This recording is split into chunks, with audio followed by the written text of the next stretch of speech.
Start লেখা very disturbed.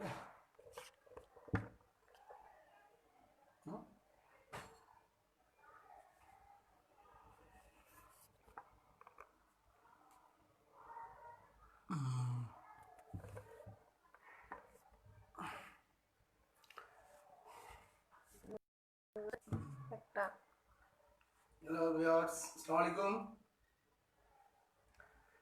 আমার কি সাউন্ড শোনা যাচ্ছে এখান থেকে? একটু প্লিজ কেউ কমেন্ট করে দেখান। আমার সাউন্ড শুনতে পাচ্ছেন? একটু কমেন্ট করেন তো কেউ। হেডফোন ছাড়া কথা বলতেছি, সাউন্ড কি শুনতে পাচ্ছেন কিনা দেখেন। যে কেউ একজন কমেন্ট করেন আমার সাউন্ডটা কি শোনা যাচ্ছে কিনা। মানে আমি হেডফোন ছাড়া কথা বলতেছি তো।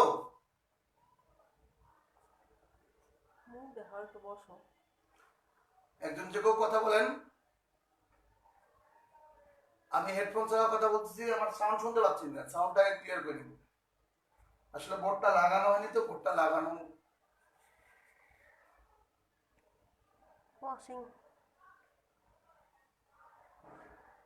হ্যালো, আরে ভাই কথা বলতে হবে তো, একজন কথা বলে। আমার সাউন্ড কি শুনতে পাচ্ছেন?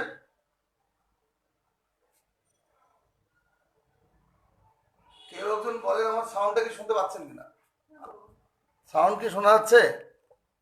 জি জি স্যার, একজন বলছেন। এতক্ষণ লাগে জি স্যার বলতে?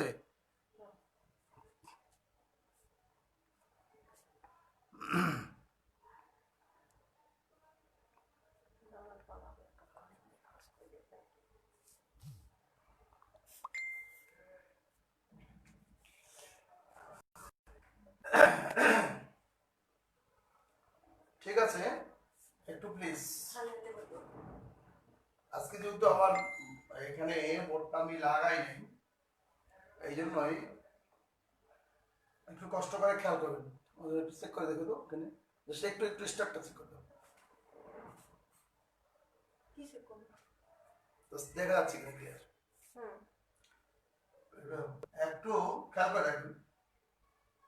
আমরা আসলে পড়তে যাচ্ছি জিওগ্রাফি।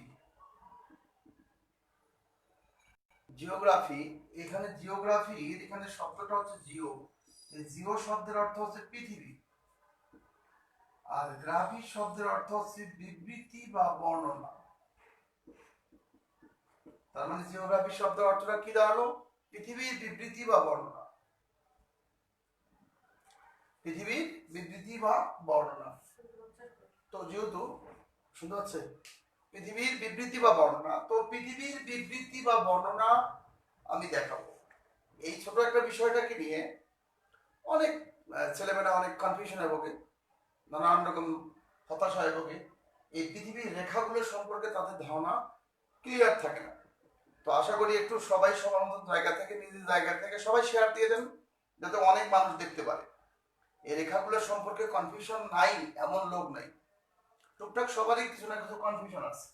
তো আমি এই কনফিউশনটা সর্বোচ্চ 20 মিনিট বা 25 মিনিটের মধ্যে ক্লিয়ার করে ফেলতে পারবো। সুতরাং যদি একটু মনোযোগী থাকেন এবং সবাই নিজের আইডি থেকে এটা একটু শেয়ার করে দেন, যাতে মানুষ দেখতে পারে। তো আমি বলছি জিওগ্রাফি, এই জিওগ্রাফিকে গ্রিক শব্দ, গ্রিক। এই জিও শব্দের অর্থ পৃথিবী, আর গ্রাফি শব্দের অর্থ বিবৃতি। তাহলে জিওগ্রাফি শব্দের অর্থটা কি দাঁড়ালো? পৃথিবী, বিবৃতি বা বর্ণনা। তো আমরা একটু পৃথিবীর বিবৃতি বর্ণনা দেখবো। একটু খেয়াল করি, একটু খেয়াল করি। যদি বলি পৃথিবীটা কেমন, পৃথিবীটা কেমন? পৃথিবীটা হচ্ছে গোল। কেমন গোল? আমরা বলি কমলা লেবুর মতন গোল, নাকি? এরকম তো বলি পৃথিবীটা গোলাকার। কেমন গোলাকার? কমলা লেবুর মতো গোলাকার। তো কমলা লেবুর মতন গোলাকার মানে দুই পাশটা একটু চ্যাপ্টা। আমরা যদি ধরে নিই, মনে করেন এটা হচ্ছে আমাদের পৃথিবী। তো এই আমাদের পৃথিবীটার উপরের পাশটা কি? এই পাশটা কি উত্তর, নিচের পাশটা কি দক্ষিণ, ডাইন পাশটা কি? অলওয়েজ যে কোনো ম্যাপের ডাইন পাশ কি পূর্ব, বাম পাশটা কি পশ্চিম। তা বলতেছি যে কোনো ম্যাপেরই এরকম হয়, ডান পাশটা হচ্ছে পূর্ব হয়, ডান পাশটা পূর্ব, আর বাম পাশটা কি হয়? পশ্চিম।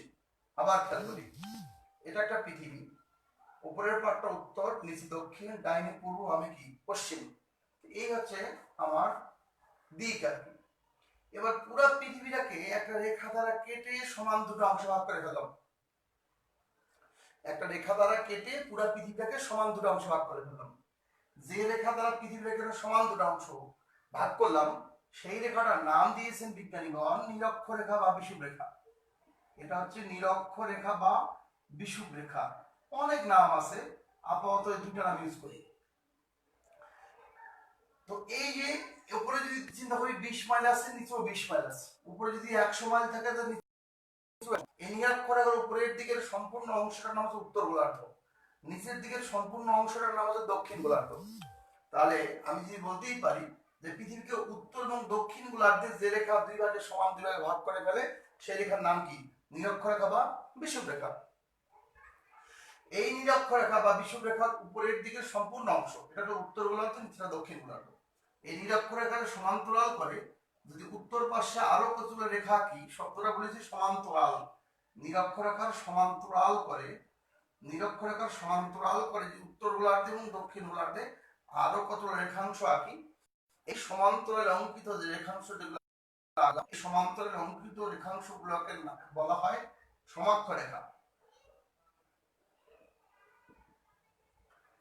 তাই বলছি নিরক্ষরেখার সমান্তরাল করে যেগুলো রেখা আঁকবো, সমান্তরাল অঙ্কিত রেখাগুলোর নাম কি? সমাক্ষরেখা।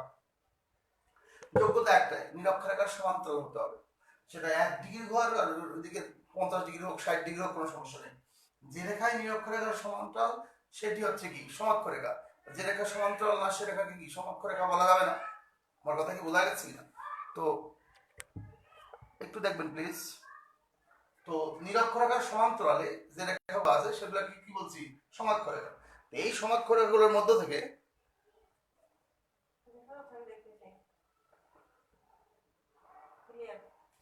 এই সমাক্ষরেখাগুলোর মধ্য থেকে এই সমাক্ষরেখাগুলোর মধ্য থেকে উত্তর পাশে একটা সমাক্ষরেখা আছে, যেই সমাক্ষরেখার বাইরে সূর্য আলো 90 ডিগ্রি অ্যাঙ্গেলে যেতে পারে না। অর্থাৎ এটার শেষ সীমারেখা। এর বাইরে সূর্য আলো যায় কিভাবে যায়? তির্যক ভাবে যায়। এর বাইরে সূর্য আলোটা তির্যক ভাবে যায়। তির্যক হয়, তখন বিজ্ঞানীগণ এই সীমারেখাটা, যে রেখার বাইরে সূর্য আলো 90 অ্যাঙ্গেলে যেতে পারে না, তো ওরা নামকরণ করে দিলেন, এই সমাক্ষরেখার নামকরণ করলেন ওরা কর্কটক্রান্তি রেখা। আবার নিচের দিকে যে রেখাটা আছে, নিচের দিকে যে রেখাটা আছে, অর্থাৎ যে রেখার বাইরে সূর্যের আলো 90 অ্যাঙ্গেলে যেতে পারে না, এদিকেও 90 ডিগ্রি অ্যাঙ্গেলে যেতে পারে না, সেই রেখাটাকে বলা হয় মকর ক্রান্তি রেখা। মকর ক্রান্তি রেখা। খেয়াল করেন, তাহলে উপরের দিকে যে রেখার বাইরে সূর্য আলো 90 অ্যাঙ্গেলে যেতে পারে না তার নাম কি? কর্কট ক্রান্তি। নিচের দিকে যে রেখাটা তার নাম কি? মকর ক্রান্তি। আসলে কর্কট ক্রান্তি রেখা হোক আর মকর ক্রান্তি রেখা হোক, এই কর্কট ক্রান্তি মকর ক্রান্তি রেখা দুটার নাম কি? দুটাই তো সমাক্ষরেখা। এই বিজ্ঞানীগণ আরো খেয়াল করে দেখলেন যে এই কর্কট ক্রান্তি রেখার উপরে সূর্য আলো লম্বভাবে পতিত হয় 21 জুন তারিখে। 21 জুন। আবার দেখলেন যে এই 21 জুনের পরে 22 জুন সূর্য এবার দক্ষিণ দিকে হেলে পড়ে, আস্তে আস্তে উত্তর থেকে দক্ষিণ দিকে আসা শুরু করে। 21 জুনের পরে সূর্য আবার দক্ষিণ দিকে আসা শুরু করে। তাহলে 21 জুনের পরে, তাহলে 22 জুন, 23 জুন, এরকম করতে জুন, জুলাই, আগস্ট, সেপ্টেম্বরে সূর্য একদম পৃথিবীর মাঝখানে চলে আসে, অর্থাৎ নিরক্ষরেখায় চলে আসে। তাহলে এই সেপ্টেম্বর মাসে বিজ্ঞানীগণ দেখলেন সেই তারিখটা হচ্ছে 23 তারিখ, 23 সেপ্টেম্বর তারিখে সূর্য একদম নিরক্ষরেখার মাঝ বরাবর থাকে। তাই এই তারিখে পুরো পৃথিবীর সব জায়গায় দিন রাত্রি সমান থাকে। তাই 21 তারিখে সূর্য কর্কট ক্রান্তি রেখার উপর থাকে, 22 তারিখে আবার নিচের দিকে আসা শুরু করে। এরকম করে সেপ্টেম্বরের পরে অক্টোবর, তারপরে নভেম্বর, তারপরে ডিসেম্বর মাসের 22 তারিখে, অর্থাৎ 22 ডিসেম্বর পর্যন্ত সূর্য দক্ষিণ পাশে যাবে। দক্ষিণ পাশের শেষ সীমারেখায় সূর্য পৌঁছে যাবে 22 তারিখে। এই 22 তারিখের পরে 22 ডিসেম্বরের পরে সূর্য আবার কাম ব্যাক করবে, আবার উত্তর দিকে আসা শুরু করবে। অর্থাৎ ডিসেম্বরের পরে কি জানুয়ারি, তারপরে কি ফেব্রুয়ারি, মার্চ মাসে সূর্য চলে আসবে আবার নিরক্ষরেখার উপরে। এই মার্চের পরে কি এপ্রিল, মে, জুন, আবার জুন মাসে সূর্য চলে যাবে কর্কট ক্রান্তির উপরে। অর্থাৎ প্রতি বছরে জুন মাসে সূর্য থাকে কর্কট ক্রান্তির উপরে এবং ডিসেম্বর মাসে সূর্য থাকে মকর ক্রান্তির উপরে। তাই এই কর্কট ক্রান্তি থেকে মকর ক্রান্তি এরটুক রেঞ্জ, এরটুকের মধ্যে সূর্য আলো 90 অ্যাঙ্গেলে পতিত হয়, তাই এরটুক এলাকাকে বলা হয় বিষুবীয় অঞ্চল বা ক্রান্তি অঞ্চল বা নিরক্ষীয় অঞ্চল। আশা করি ব্যাপারটা বোঝা গেছে। এইটুকু এলাকা, এর বাইরে সূর্য আলো পড়ে, কর্কট ক্রান্তির বাইরে সূর্য আলো পড়ে, সেটা হচ্ছে তোমার তির্যক ভাবে, আবার মকর ক্রান্তির বাইরেও সূর্য আলো পড়ে তির্যক ভাবে। তাহলে সূর্যের রেঞ্জ হচ্ছে কর্কট ক্রান্তি থেকে মকর ক্রান্তি। তো আমি দুষ্টমি করে ক্লাস অনেক সময় বলি যে সূর্যের বিষুবীয় অঞ্চল কতটুক, তাহলে যে অঞ্চলে সূর্য আলো 90 ডিগ্রি অ্যাঙ্গেলে পতিত হয় সেই অঞ্চলকে বলা হয় কি বিষুবীয় অঞ্চল। তাই বলি কর্কট ক্রান্তি থেকে মকর ক্রান্তি। আমি দুষ্টমি করে ছেলেমেয়েদেরকে বলি, মাঝে মাঝে বলি ককর মকর মকর ককর, ককর মকর মকর ককর, এটা হচ্ছে বিষুবীয় অঞ্চল। ককর মকর মকর ককর, একটু হচ্ছে বিষুবীয় অঞ্চল। এর উপরে কি, এর উপরে কি, কর্কট ক্রান্তি রেখার উপরে কি মেরু অঞ্চল, মকর ক্রান্তি রেখার উপরে কি মেরু অঞ্চল। এটাকে বলা হয় সুমেরু বৃত্ত, উপরের দিকে নিচে আছে কুমেরু বৃত্ত। আমরা যদি দেখি কর্কট ক্রান্তি, এই কর্কট ক্রান্তি রেখাটা এই পাশে বাম পাশে চিন্তা যদি করি মেক্সিকো, মেক্সিকো উত্তর আমেরিকার দেশ, মেক্সিকো থেকে শুরু করে আমাদের দেশ বাংলাদেশের উপর দিয়েও গেছে, বাংলাদেশ ভারত একদম লাস্টের দেশটার নাম তাইওয়ান। অর্থাৎ ভৌগোলিকভাবে একটা রেখা বাংলাদেশের উপর দিয়ে অতিক্রম করেছে, যে রেখাটা বাংলাদেশের উপর দিয়ে অতিক্রম করেছে তার নাম কি কর্কট ক্রান্তি রেখা। ভৌগোলিকভাবে যে রেখা বাংলাদেশের উপর দিয়ে অতিক্রম করেছে তার নাম কি কর্কট ক্রান্তি রেখা। তাই খেয়াল করে দেখবেন জুন মাসে, প্রতি বছর জুন মাসে আমাদের এখানে সবচেয়ে বড় দিন হয়। তাহলে বাংলাদেশের প্রেক্ষাপটে শুধু নয়, টোটাল নর্থ ব্যাংক এই কি বলে উত্তর উত্তর গোলার্ধে, এই উত্তর গোলার্ধে টোটাল এই উত্তর সাইডে উত্তর গোলার্ধে সবচেয়ে বড় দিন হয় 21 জুন তারিখে। আবার দক্ষিণ গোলার্ধে একই স্টাইলে সবচেয়ে বড় দিন হয় 22 ডিসেম্বরে। তাহলে যখন যেদিকে সূর্য আলো থাকবে সেই দিকে হচ্ছে দিন বড়, যেদিকে সূর্য আলো থাকবে না সেদিকে কি দিন বড় হবে না। কথা কি বোঝা গেছে? তাহলে এই সূর্য আলো দিন বড়র উপর ডিপেন্ড করে, সূর্য আলোটা ডিপেন্ড করে দিন বড়, কোথায় সবচেয়ে বড় দিন, কোথায় সবচেয়ে বড় কি বলে রাত হবে, এটা ডিপেন্ড করে কার উপরে, সূর্যের উপর। সূর্য যেদিকে দিন বড় সেদিকে। যেমন এই মুহূর্তে আজকে কি মাস, আজকে মার্চ মাস, তার মার্চ মাস মানে কি সূর্য প্রায় নিরক্ষরেখার কাছাকাছি অবস্থানে আছে, অর্থাৎ 21 মার্চ তারিখে, এই যে আগামীকালকে, আগামীকালকেই সূর্য পৃথিবীর সব জায়গায় সমানভাবে আলো আর তাপ দেবে 21 মার্চ তারিখে। আগামীকালকে 21 তারিখ না নাকি? হ্যাঁ, আগামীকালকে 21 তারিখ তো নাকি? আজকে কি 20 তারিখ না নাকি? আজকে 21, আজকে 21 তারিখ, তাহলে আজকেই তাহলে আজকে 21 তারিখ মানে কি 21 মার্চ। আজকেই হচ্ছে পৃথিবীর সব জায়গায় দিন রাত্রি সমান চলতেছে, পৃথিবীর সব জায়গায়, অর্থাৎ সূর্য আছে একদম নিরক্ষরেখার উপরে আছে 21 মার্চ তারিখে সূর্য নিরক্ষরেখার উপরে থাকে। আশা করি ব্যাপারটা বোঝা গেছে। তার মানে কি আমি যদি বলতে চাই যে কর্কট ক্রান্তি রেখার উপরে সূর্য আলো 90 ডিগ্রি অ্যাঙ্গেলে পতিত হয় কবে, জুন মাসে। মকর ক্রান্তি রেখার উপরে সূর্য আলো লম্বভাবে পতিত হয় কবে, ডিসেম্বর মাসে। আর এই নিরক্ষরেখার উপর সূর্য আলো লম্বভাবে পতিত হয় কবে, 21 মার্চ এবং 23 সেপ্টেম্বর। অর্থাৎ বছরে 2 বার সূর্য আলো এখানে সমানভাবে লম্বভাবে পতিত হয়। তাই এই 2 তারিখে পুরো পৃথিবীর সব জায়গায় দিন রাত্রি কি সমান থাকে। আশা করি ব্যাপারটা বোঝা গেছে। এখন আমি যদি বলি তাহলে কর্কট ক্রান্তি রেখার উপরে সূর্য আলো লম্বভাবে থাকে জুন মাসে, তাহলে জুন মাসে টোটাল উত্তর গোলার্ধের সবচেয়ে বড় দিন, সবচেয়ে বড় দিন কোন তারিখে, 21 জুন তারিখে। 21 জুন তারিখে উত্তর গোলার্ধের সবচেয়ে বড় দিন মানে কি ওই তারিখে উত্তর গোলার্ধের সবচেয়ে ছোট কি রাত। দিন বড় হলে তো রাত ছোট হবেই। আবার একই স্টাইলে যদি বলি 22 তারিখে 22 ডিসেম্বর তারিখে মকর ক্রান্তি রেখার উপরে সূর্য আলো থাকে, তাহলে 22 তারিখে দক্ষিণ গোলার্ধে সবচেয়ে বড় দিন। দক্ষিণ গোলার্ধের দেশগুলো মনে করেন এখানে আছে, এই বাম পাশে যদি সবার বামে চিন্তা করি সিলি আছে, সিলি, তারপরে দক্ষিণ আফ্রিকা, তারপরে এখানে আছে ওশেনিয়া, পলিনেশিয়া, এই সব অঞ্চল, এই অঞ্চলটার উপর দিকে আছে মকর ক্রান্তি রেখা। দেখবেন খেয়াল করে এইবারও ডিসেম্বর মাসে আগুন লাগছিল, অস্ট্রেলিয়ার দাবানল হয়েছিল, অর্থাৎ ওদের গ্রীষ্মকাল হয় ডিসেম্বর মাসে। আর কর্কট ক্রান্তি রেখা যে এলাকায়, এই এলাকায় কি বলে গ্রীষ্মকাল হয় হচ্ছে জুন মাসে, ওই ডিসেম্বর মাসে এই এলাকায় শীতকাল থাকে। তাহলে সূর্য যখন যে এলাকায় 90 ডিগ্রি অ্যাঙ্গেলে থাকে ওই এলাকা হচ্ছে গ্রীষ্মকাল, আর যে এলাকায় সূর্য তির্যক ভাবে থাকে তখন সেই এলাকা হয় কি শীতকাল। যেমন এখন মাঝামাঝি আছে, তো এখন টোটাল বিষুবীয় অঞ্চলেই মোটামুটি শীত গ্রীষ্ম পরে সবারই প্রায় সমান সমান। আস্তে আস্তে আমাদের দিকে উত্তরের দিকে কর্কট ক্রান্তি রেখার দিকে সূর্য আলোটা হেলে পড়বে, তো আস্তে আস্তে উত্তরের দিকে গরম শুরু হবে। গরম যতই ভালো আমাদের জন্য তত ভালো, করোনা ভাইরাস তত দ্রুত চলে যাবে। আশা করি ব্যাপারটা বোঝা গেছে। যাই হোক আমি আবার বলি, আমি আবার তাহলে একটু মেমোরাইজ করার চেষ্টা করি। আমি বলতেছি যে ভাই পুরা পৃথিবীকে একটা রেখা দিয়ে সমান দুটো অংশে ভাগ করে ফেললাম, যে রেখা দিয়ে পৃথিবীকে সমান দুটো অংশে ভাগ করেছি সেই রেখার নাম নিরক্ষরেখা বা বিষুব রেখা। এই নিরক্ষরেখার সমান্তরাল করে যে রেখাগুলো আঁকছি সেই রেখাগুলোর নাম কি সমাক্ষরেখা। কোনো ডিগ্রি ফিগ্রির ব্যাপার এখানে জড়িত নাই। যে রেখায় নিরক্ষরেখার সমান্তরাল মানে সমান করে যাবে, সমান ডিসটেন্স বজায় রাখা যাবে, সেই রেখাকে বলা হবে কি সমাক্ষরেখা। এই সমাক্ষরেখাগুলোর মধ্যে থেকে উত্তর পাশে একটা সমাক্ষরেখা, যেই রেখার বাইরে সূর্যের আলো 90 ডিগ্রি অ্যাঙ্গেলে পতিত হতে পারে না, ওর বাইরে সূর্য আলো যায় তির্যক ভাবে, সেই রেখাকে বলা হয় কর্কটক্রান্তি রেখা। আবার একই স্টাইলে নিচের দিকে অর্থাৎ দক্ষিণ গোলার্ধে যে রেখার বাইরে সূর্য আলো 90 অ্যাঙ্গেলে যেতে পারে না, সেই রেখাকে বলা হয় মকরক্রান্তি রেখা। আর এই ককর মকর ককর মকর ককর মকর মকর ককর এটুকু অঞ্চলকে বলা হয় বিষুবীয় অঞ্চল। কি বলা হয় বলেন? বিষুবীয় অঞ্চল। কর্কটক্রান্তি রেখার উপরে সূর্য লম্বভাবে পতিত হয় 21 জুন তারিখে। তাই এই তারিখে সম্পূর্ণ উত্তর গোলার্ধে সবচেয়ে বড় দিন, পাশাপাশি সবচেয়ে ছোট কি রাত। মকরক্রান্তি রেখার উপরে সূর্য লম্বভাবে পতিত হয় 22 ডিসেম্বর। 22 ডিসেম্বর।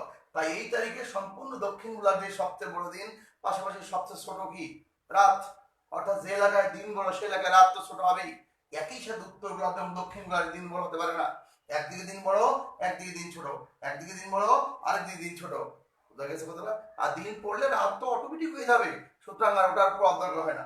21 মার্চ 23 সেপ্টেম্বর এই দুটো তারিখে সূর্য একদম পৃথিবীর মাঝ বরাবর থাকে।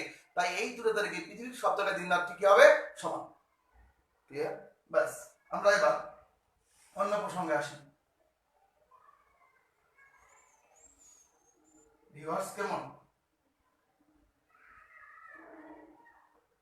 ভিউয়ার্স দেখা যাচ্ছে না?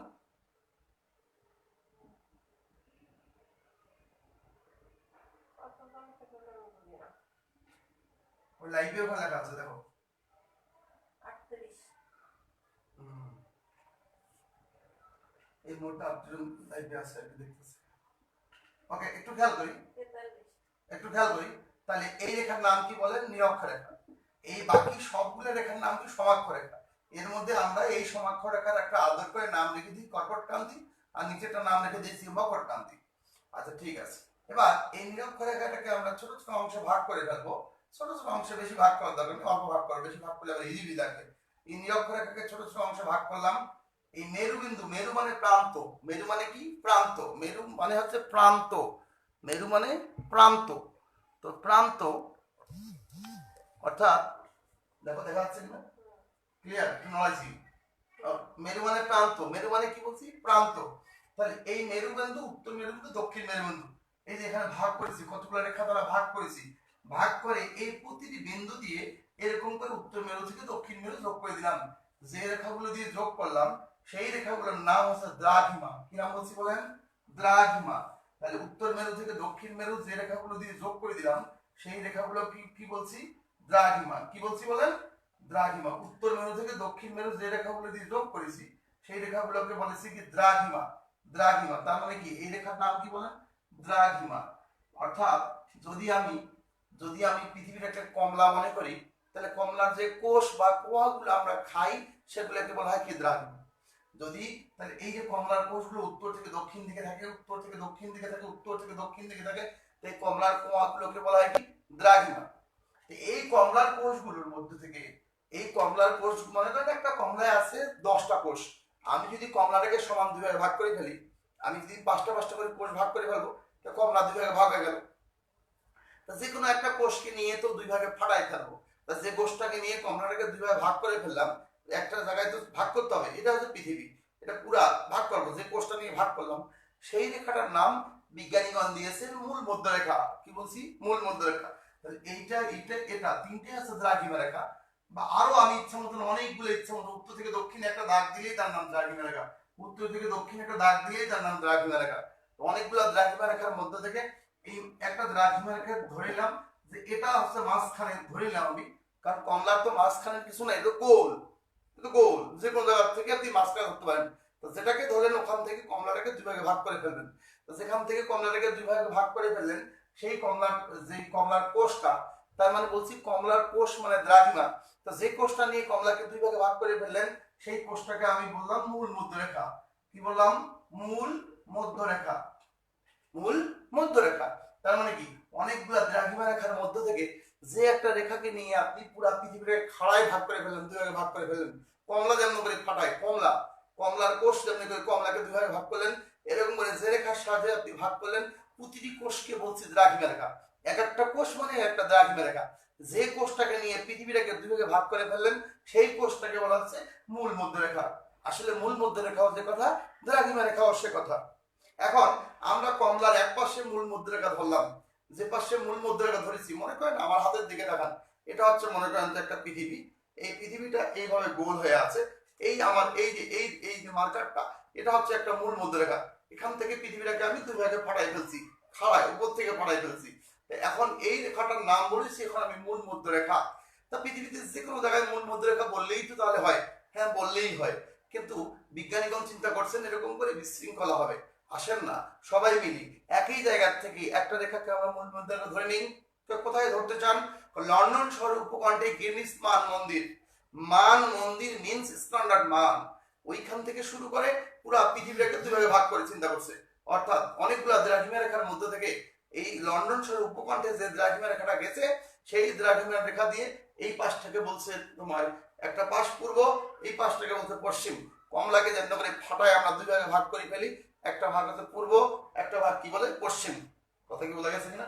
অর্থাৎ আমি বলতে চাচ্ছি এই যে পৃথিবী যদি এটা হয় এরকম করে খাড়ায় ভাগ করে দিলাম, খাড়ায় খাড়ায়, তাহলে ডাইন পাশটা কি পূর্ব পাশ, বাম পাশটা কি পশ্চিম পাশ।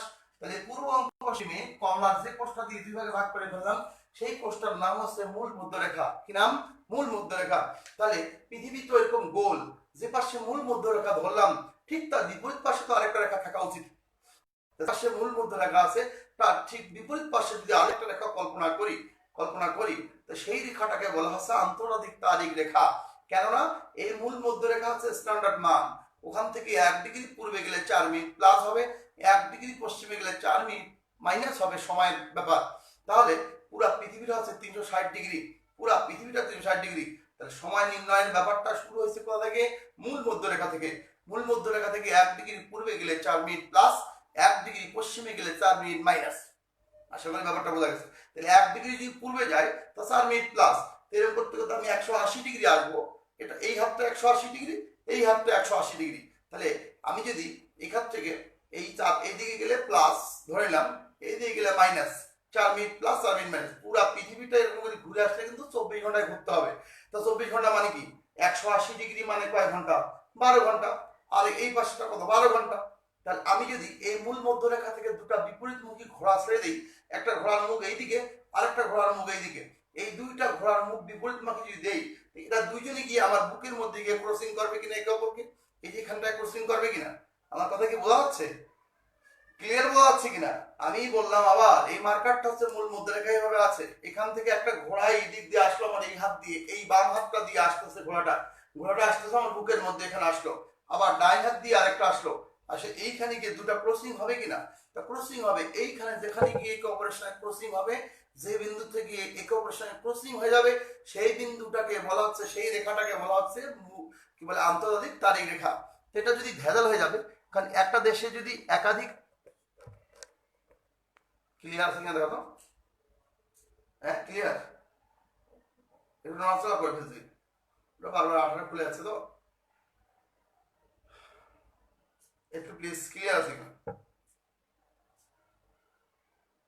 এবার ক্লিয়ার আছে? হ্যাঁ বোর্ডটা পুরো বোর্ড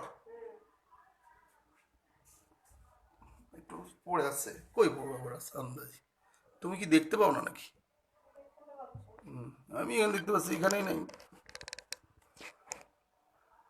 খালি সরে যাচ্ছে কেন যেন।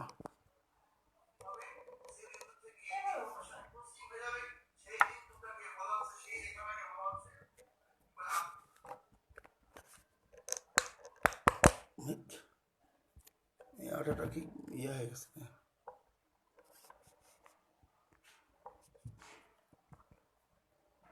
জিনিসটা একটু ক্রিটিক্যাল, এই জন্য একটু খেয়াল করতে হবে, এই জন্যই সবার একটু সহজে যাচ্ছে, একটু প্লিজ খেয়াল করবেন।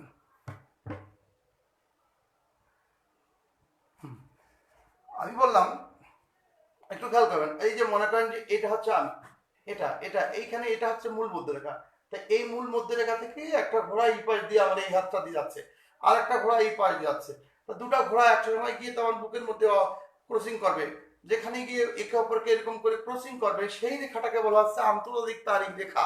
আন্তর্জাতিক তারিখ রেখা। এখানে গিয়ে ক্রসিং করবে, এটাকে আন্তর্জাতিক তারিখ রেখা বলবো। তো এটা যদি এই রেখার এই পূর্ব থেকে পশ্চিমের দিকে যে ঘোড়াটা যাবে, সে আবার একদিন মাইনাস করে নেবে, আর পশ্চিম থেকে পূর্ব দিকে যখন তখন একদিন প্লাস করে নেবে। তো একই দেশে যদি এরকম 2 দিন হয়, অর্ধেকটা একদিন, আরেকটা আরেক অর্ধেক আরেকদিন, তাহলে সমস্যা। এই যে আন্তর্জাতিক তারিখ রেখা প্রশান্ত মহাসাগরের উপর দিয়ে সম্পূর্ণ এরকম ভাঁজ করে জলভাগের উপর দিয়ে নিয়ে নেওয়া হয়েছে, মাটি স্পর্শ করা হয়নি, তো সমুদ্রের উপর দিয়ে বুদ্ধি নিয়ে যাওয়া হয়েছে। তা আমি বলতে আসছি মূল মধ্যরেখা এবং আন্তর্জাতিক তারিখ রেখা একে অপরের বিপরীত। আমার যদি মার্কারটা হয় মূল মধ্যরেখা, তাহলে আমার শার্টের বোতামগুলো হচ্ছে আন্তর্জাতিক তারিখ রেখা। আশা করি বোঝা গেছে কিনা? তাহলে মূল মধ্যরেখার ঠিক বিপরীত পাশে আরেকটা রেখা আছে, তার নাম কি? আন্তর্জাতিক তারিখ রেখা। তাহলে মূল মধ্যরেখা কোনটা কোথা দিয়ে গেছে? এটা পৃষ্ঠ দিয়ে গেছে, পৃষ্ঠ দিয়ে গমন করেছে, পৃষ্ঠ দিয়ে। এই রেখাটা কোথা দিয়ে গেছে? পৃষ্ঠ দিয়ে গমন করেছে। তাহলে এক্ষেত্রে একটা কথা বলেছি আমি, যে মূল মধ্যরেখা দিয়ে সময় অ্যাডজাস্ট করেছি। এটা 1 ডিগ্রি সমান 4 মিনিট, 1 ডিগ্রি সমান 4 মিনিট। পূর্ব হতে পশ্চিমে যদি যায়, পূর্ব হতে পশ্চিমে গেলে সময় মাইনাস হবে, 4 মিনিট মাইনাস কমে যাবে, মাইনাস। আর পশ্চিম থেকে যদি পূর্বর দিকে কোনো কিছু যায়, পশ্চিম থেকে পূর্ব হলে কি হবে? প্লাস। তাহলে পূর্ব থেকে পশ্চিমে গেলে মাইনাস, পশ্চিম থেকে পূর্বে গেলে প্লাস। এরকম করে আমার টোটাল এই পাশে এই রেখার, এই মূল মধ্যরেখার এই পাশে যদি কি ভাবে এটা সমস্যা করতেছে, কিভাবে? এটা আঠা তো আগে ভালো লাগতো, আজকে কেন সমস্যা করতেছে? এমনি বা টানেও খোলে না।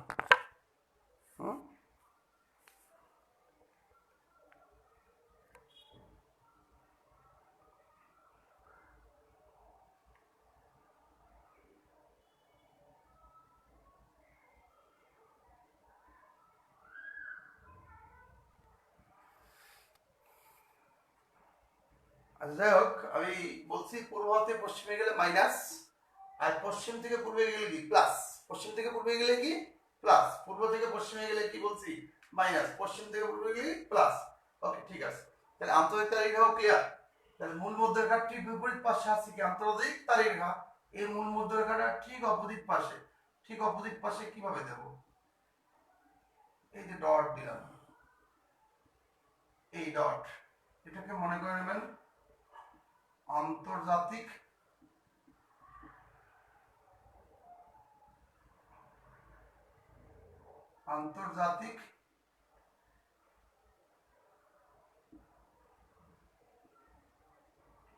তারিখ রেখা।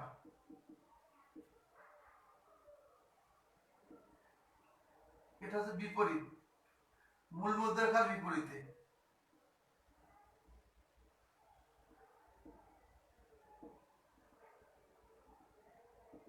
মূল মধ্যরেখার বিপরীত পাশে। আশা করি বোঝা গেছে কিনা? এই হচ্ছে গল্প।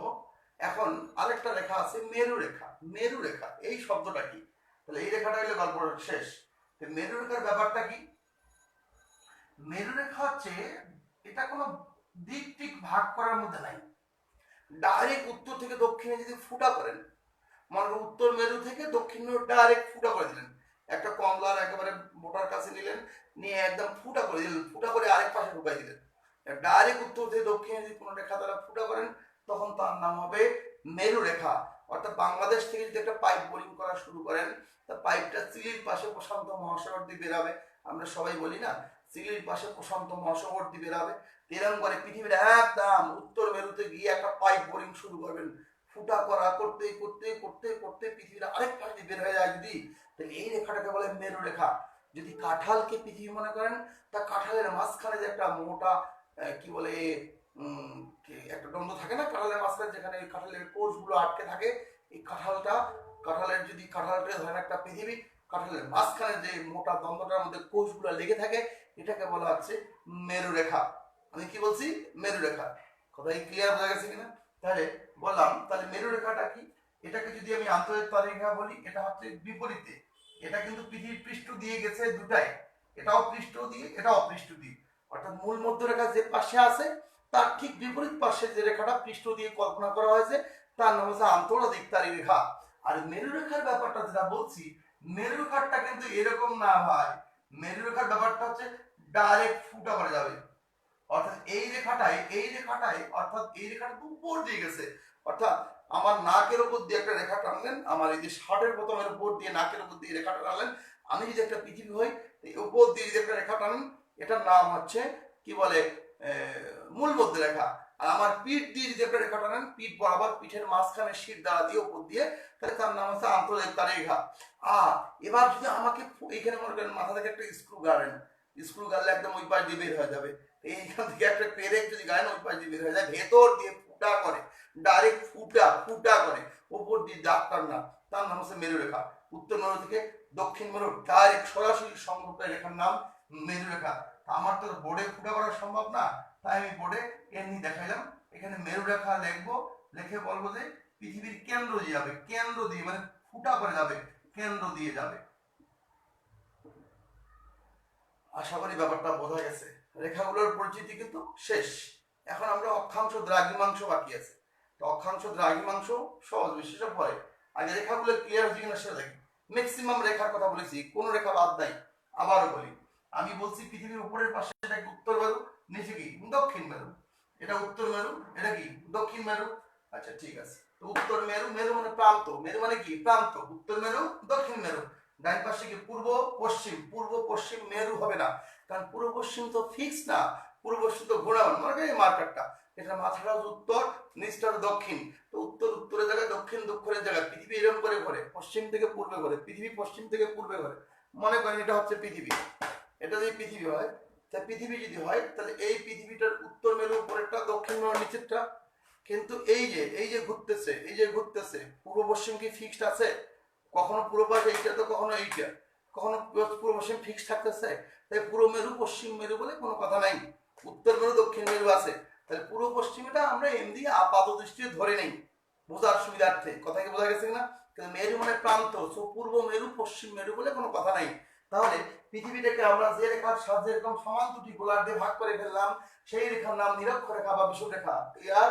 তার মানে উপরে যদি 50 মাইল, নিচেও 50 মাইল, উপরে যদি 1000 মাইল, নিচেও 1000 মাইল, নিরক্ষরেখা বা নিরক্ষবৃত্ত বলা যেতে পারে এটাকে। রেখা তো একটা আবেগে বলি, পিঁপড়ার চোখে ফুটবল তো রেখায়, কিন্তু আসলে কি ফুটবল লেখা? পিঁপড়া সোজা যায় তাই মনে হয় সোজা, পৃথিবী বিরাট, ওটার তুলনায় আমরা ওই করোনা ভাইরাসের ছোট, তাই আমাদের কাছে এটা রেখা মনে হয়, কিন্তু আসলে এটা বৃত্ত। তাই সঠিক শব্দ হচ্ছে নিরক্ষরেখা বা নিরক্ষবৃত্ত বা বিষুবরেখা বা বিষুববৃত্ত। তাহলে কয়টা বৃত্ত হলো? 4টা নিরক্ষরেখার নাম করা পেলাম, 4টা নাম, নিরক্ষরেখা একবার, বৃত্ত একবার, একবার রেখা একবার বৃত্ত। আসলে সঠিক শব্দটা রেখা না বৃত্ত, কারণ পৃথিবী তো গোল। বিষুবরেখা বা বিষুববৃত্ত। এখন নিরক্ষরেখা নিজেই বৃত্ত, এটা সমান্তরাল করে যা আঁকছি সবগুলোই তো বৃত্ত। নিরক্ষরেখার সমান্তরাল করে যা আঁকছি সবই তো বৃত্ত নাকি? তো নিরক্ষরেখার সমান্তরাল করে যেগুলো আঁকছি সবগুলো বৃত্ত। সমাক্ষরেখাগুলো কি? প্রতিটি সমাক্ষরেখা একটা বৃত্ত হবে, প্রতিটি সমাক্ষরেখা একটা বৃত্ত হবে। এর মধ্যে সবচেয়ে বড় বৃত্ত কোনটা? নিরক্ষরেখা নিজেই, তাই ওর নাম হচ্ছে মহাবৃত্ত বা গুরুবৃত্ত। মহাবৃত্ত বা গুরুবৃত্ত, আমার কথা কি বোঝা গেছে কিনা? মহাবৃত্ত বা কি বলছি? গুরুবৃত্ত। তাহলে নিরক্ষরেখার আর্টিকেলে আমরা নাম পেলাম কয়টা? 6টা। নাম্বার 1 নিরক্ষরেখা, নাম্বার 2 নিরক্ষবৃত্ত, নাম্বার 2 নিরক্ষবৃত্ত, নাম্বার 3 বিষুবরেখা, নাম্বার 4 বিষুববৃত্ত, নাম্বার 5 মহাবৃত্ত, নাম্বার 6 গুরুবৃত্ত। গুরু মানে ওইটাই বড়।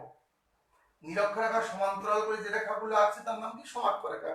এর মধ্যে থেকে নিরক্ষরেখার উপরের দিকে যে সমাক্ষরেখা আছে, অনেকগুলো সমাক্ষরেখার মধ্যে একটা সমাক্ষরেখার বাইরে সূর্য আলো 90 ডিগ্রি অ্যাঙ্গেলে যেতে পারে না, অর্থাৎ উত্তর পাশের শেষ সীমারেখা যে সমাক্ষরেখা, এর বাইরে সূর্য আলো যায় তীর্যকভাবে হালকা হয়ে, তাই ওই সীমারেখার নাম কর্কটক্রান্তি রেখা। আবার এই রেখাটা বাংলাদেশের মধ্যে অতিক্রম করেছে, ওই কুমিল্লার টমসম ব্রিজ থেকে শুরু করে এই দিক দিয়ে অতিক্রম করেছে। আমার কথা কি বোঝা গেছে কিনা? তাহলে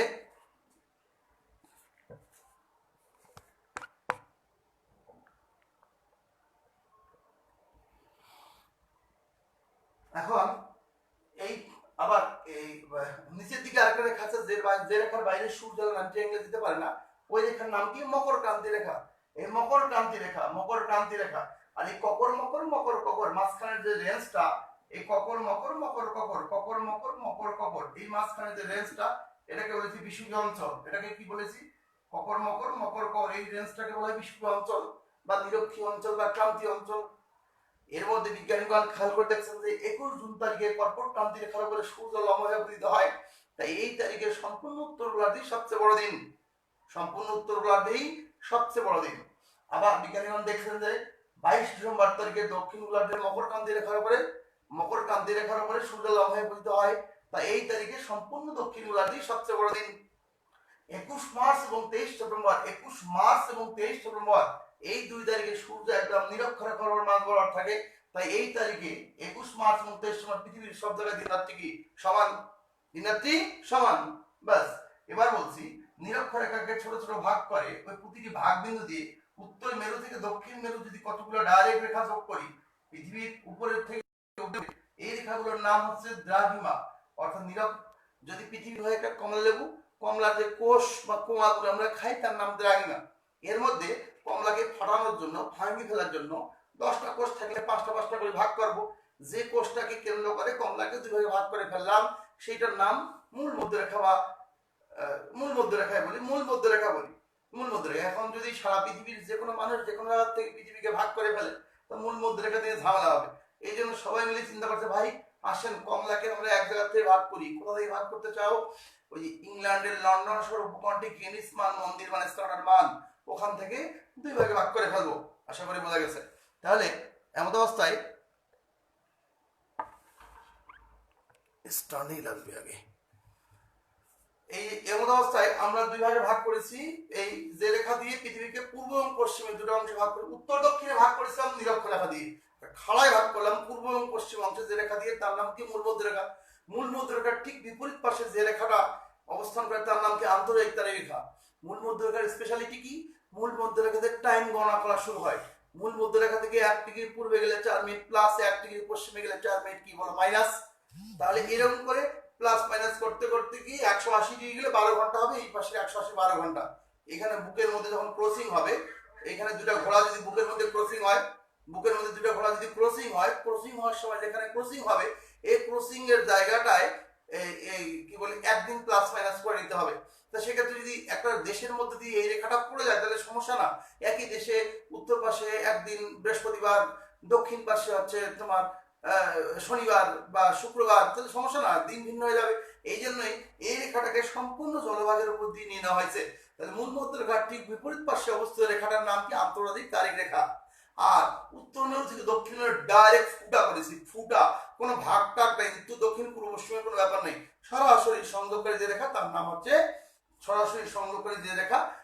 হচ্ছে মেরু রেখা। মেরু রেখা কোনো দিক টিক নেই, ডাইরেক্ট ফুটা করে উত্তর থেকে দক্ষিণ। আশা করি বোঝা গেছে এই রেখাগুলোর ম্যাক্সিমাম গল্প। এখন আবার বাকি থাকলো অক্ষাংশ, দ্রাঘিমাংশ। আর সময় নির্ণয়ের কথাটা বলছি, 1 ডিগ্রি সমান 4 মিনিট। তার মানে পরীক্ষা যদি আসে 90 ডিগ্রি সমান কয় মিনিট? 90 ডিগ্রি সমান কত? 4×30, মানে কি 360 মিনিট। 60 দিয়ে ভাগ করলে 6 ঘন্টা।